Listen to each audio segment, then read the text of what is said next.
Hopefully everybody's doing okay.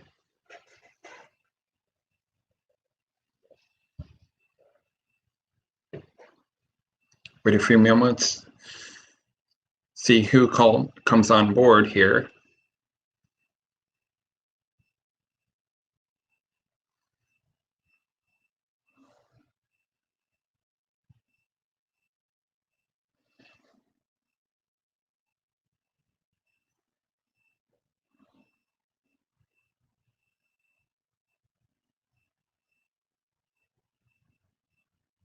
I'm going to go to my Flipboard app like I normally do to see if there's anything relevant in the aviation industry that we all need to be concerned about. The one thing that we already know is significant weather happening now for the next few days all over the country. So we already know about that. Matter of fact, I got a picture I'll show you guys in a moment.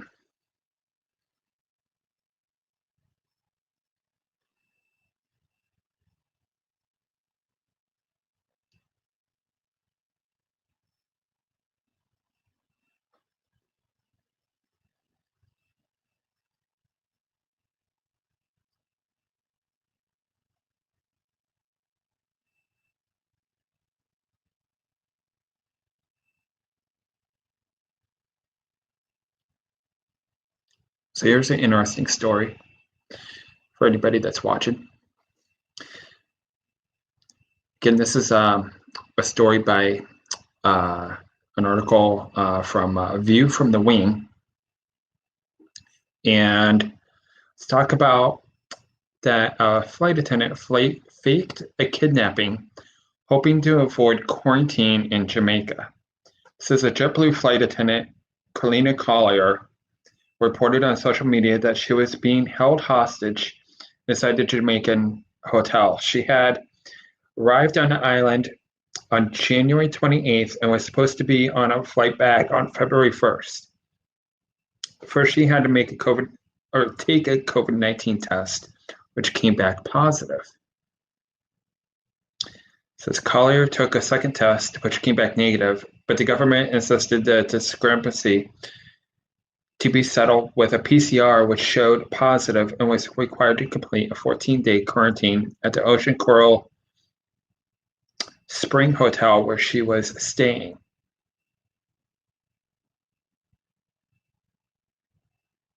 Says on February 4th, she decided to tell her story on Instagram Live and claimed that she was being held hostage by the hotel and urged her followers to call the local embassy, immigration authorities in the United States, and news stations in New York and make them aware of the situation. Isn't that something? Says she also alleged that she was being deprived of food and said the hotel employees had put hidden cameras in her room, which were really sprinklers. Her video on Instagram went viral across social media platforms with over 200,000 views. The allegation resulted in the hashtags Where's Kalina and Save Kalina Collier trending on social media. Social media influencers including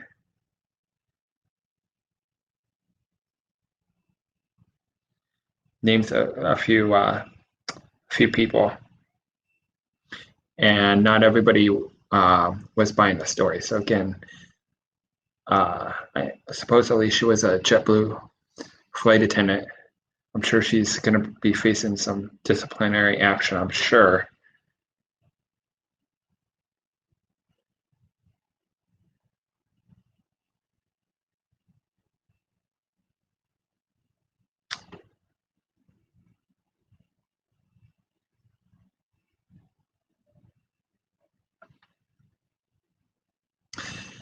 So if you guys want to see a picture, I'm going to bring a picture up. There you go.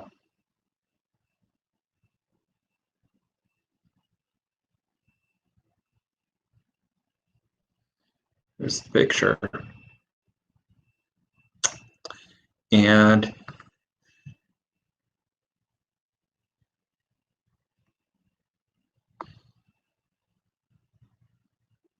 what's really interesting is we are going to do this.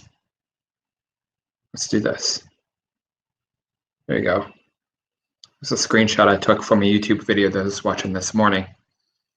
And I guess you can only see partial of it. But everybody in the pink, everybody here in the pink where if you can see my cursor, I don't know if you guys can see my cursor or not, but everybody in the pink is winter storm warnings, and that's including where I am located.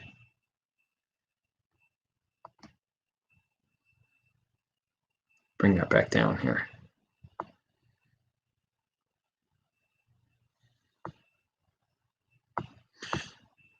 So you can see a little bit, see a lot more of what I just shared. I don't know why it crops it off quite severely when I bring the entire picture up, but isn't this weather something? Absolutely just incredible. Where I live here in Kent, Ohio, we're supposed to have some heavy amounts of snow starting tomorrow morning. Our warnings go from 1 a.m. to I think 1 p.m. on Tuesday, I want to say. And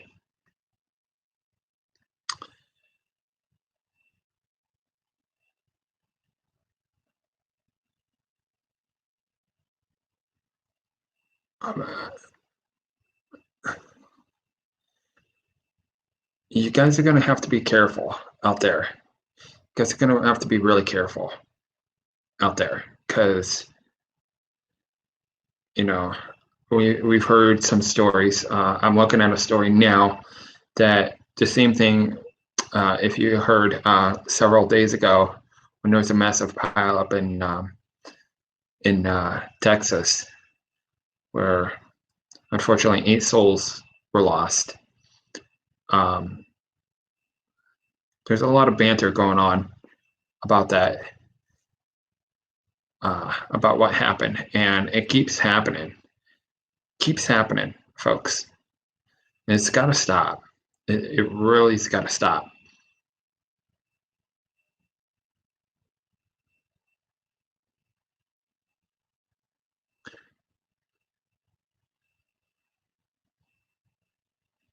There's a story that I'm looking at. It's apparently there was a massive pileup in Oklahoma City. It says Oklahoma City massive pileup forces highway closure after icy roads send cars flying.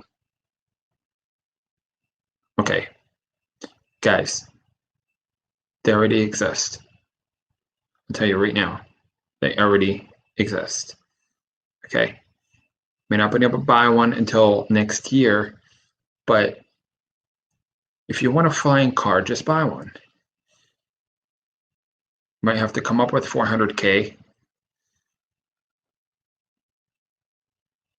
but who's judging? Because the next best way, and it's really not a good way at all, let alone the best way, to make your car go airborne is A, not to pay attention, B, to speed, or not to slow down like you're supposed to, even if you're not speeding. Hit something and go airborne. It's not fun when you actually see a vehicle that's not designed to fly go airborne. I have seen that, by the way. It's not a pretty sight. Even the one in Texas, I mean the semi-truck, the FedEx truck, we all saw that. And if you didn't, Google it, you'll see it. The FedEx truck went airborne.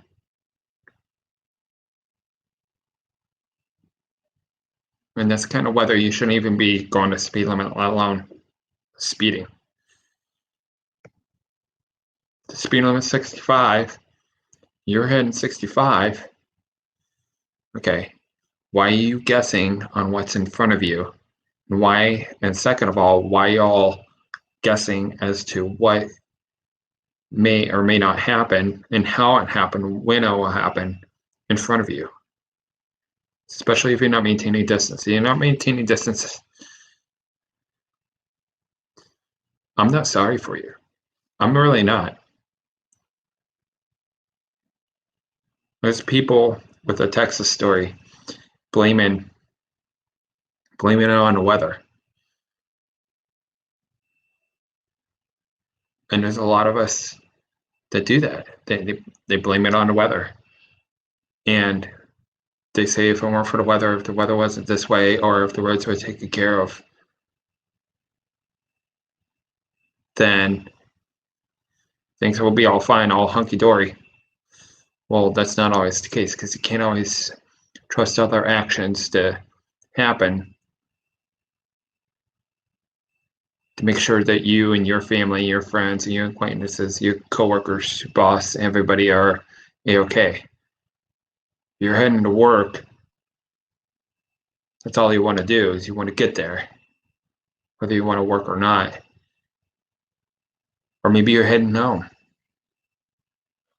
Maybe you're heading home from work and you just want to get home. You had a long day, you're tired, you're angry. Hopefully you're not angry, but I'm sure maybe you had a stressful day and you just want to get the hell home. Right? They have that in the aviation industry too, and the same thing. We all deal with it on the roads, along on the freeways. Get there itis. Are we there yet? Are we there yet? Faster, faster, faster, faster. Let's go, let's go, let's go. Right? If we get there sooner, we can get more things done.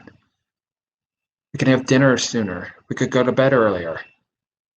We could cuddle more, especially on days like today. Happy Valentine's Day to everybody.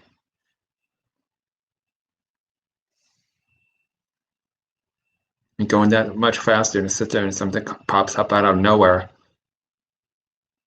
smash into the cars in front of you or the vehicles in front of you. Well, you're not going to make it home anytime soon, even if you do survive. Even if you walk away, you're not going home anytime soon, or you're not going to be at the destination anytime soon. That's how it is. I work in a parking lot for a living, folks. I see it all the time. So it has absolutely nothing to do with the weather. I was lucky to be off on a Sunday. I'm almost never, ever, ever, ever off on a Sunday. Praise the Lord for that. But Saturdays are even more concerning, where I'll say that all the time, where somebody will be in a crosswalk and a car just go around you. They don't care that you're there. They'll just hit the gas pedal and they'll go around you because they're frustrated that something's in their way. They don't care if it's a human. They don't care if it's a cone. They don't care if it's an animal. They don't care if it's debris. Something's supposed to be there or whether it's not supposed to be there and why it's there. When it's there, they don't care. Frankly, as a driver, you should care.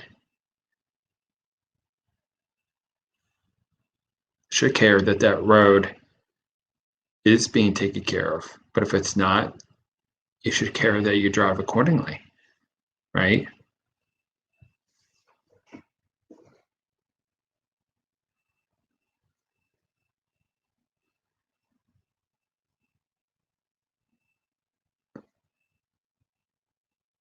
So that's why you're looking at the picture.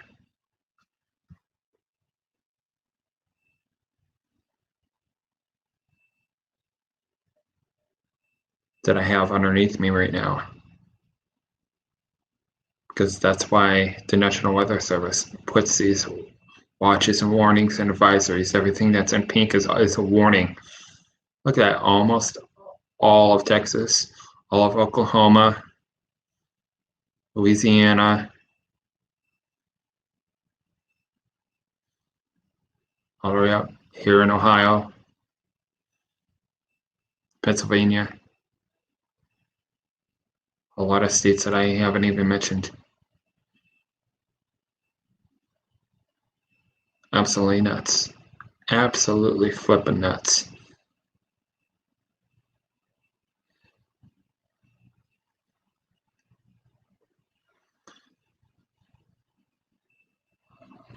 So I'm still not seeing any viewers.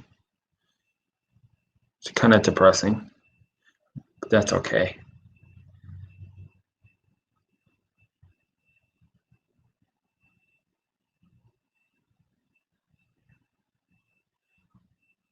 I think I saved, let me go to my gallery because I think I saved a couple of videos from TikTok.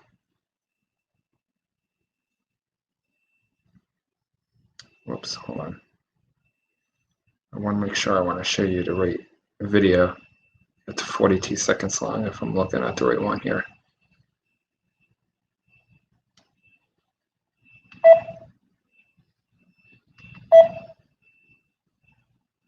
Deputies are out here doing an accident here on the interstate, as you can see. What?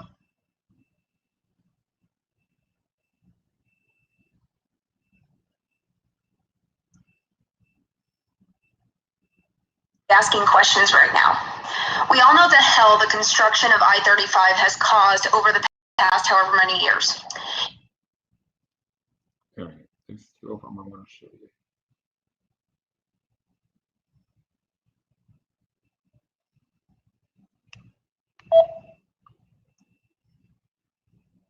This opportunity to create a little training video for all of you.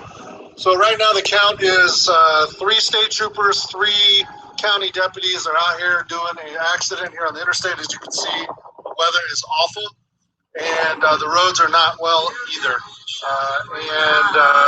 So what I wanted to bring to point is there's still people passing me. I am in the fast lane and there are still people passing me at freeway speeds. Gotta slow down, people. You gotta slow down. There are people out here that are trying to clear the highway and you're still driving at highway speeds in this weather. So slow down. It's not worth your life or one of our lives that are out here. All right. Have a good day. All right. So I wanted to take this up. All right, so you saw a sheriff there. And we have this girl that I recorded from TikTok as well. And she's one of them that like to point the finger in the opposite direction. Who cares what the speed she's driving at? She likes to blame it on the construction. Watch and listen. Fourth resident, you should be asking questions right now. We all know the hell the construction of I-35 has caused over the past however many years. And all we got from it was 4 added toll lanes that are mostly overpriced and obviously poorly maintained for weather. First responders said there was little to no sign of preventative measures for ice, such as sanding or salting, for a very well-predicted weather event. If the roads were properly maintained, this accident would have been preventable, and the company in charge needs to be held accountable. If you're a Fort Worth resident, you should be asking questions right.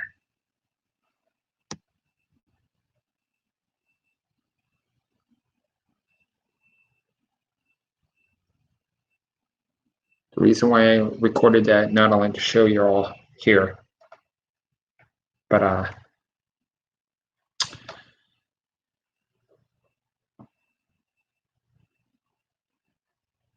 you know, as Americans, we all have rights, but we also have privileges. Okay, and driving is one of them. And if you're going to use your privilege to drive and point your finger to somebody else, it's always somebody else. It's always something else, but it's not you.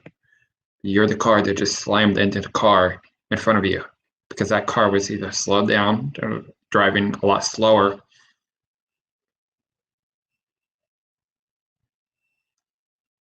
than you know, maybe because of can't judge distance well, or maybe visibility sucks.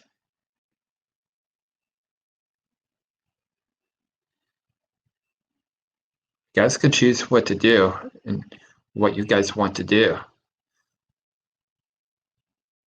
But the situations that you guys end up in, pointing your finger somewhere else doesn't improve this situation. Matter of fact, it actually makes it worse. It really does, folks. I'm going to take that picture off now. Oops.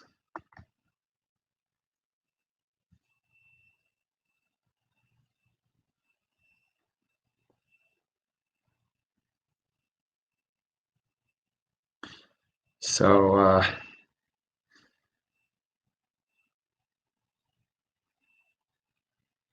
like I said, hopefully everybody's had a wonderful Valentine's Day.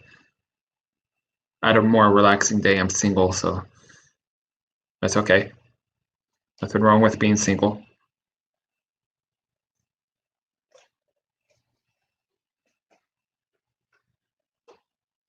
But since nobody's here, I'm going to go ahead and hop off.